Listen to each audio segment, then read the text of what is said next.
How to buy Brawl Pass with Paysafe. Now, first things first, you have to make sure that your Paysafe card is already set up on your Google Pay.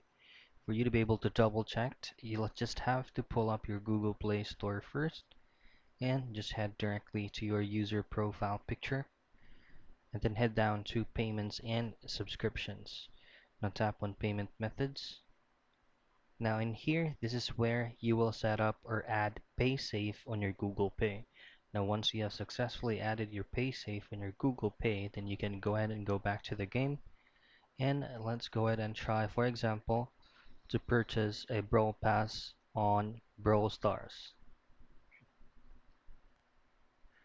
So once you have successfully set it up your Paysafe, if you tap on a specific Brawl Pass right here, you will automatically given an option to pay with Paysafe on one of these payment methods right here. So that's it. That's how you pay with Brawl Pass using Paysafe.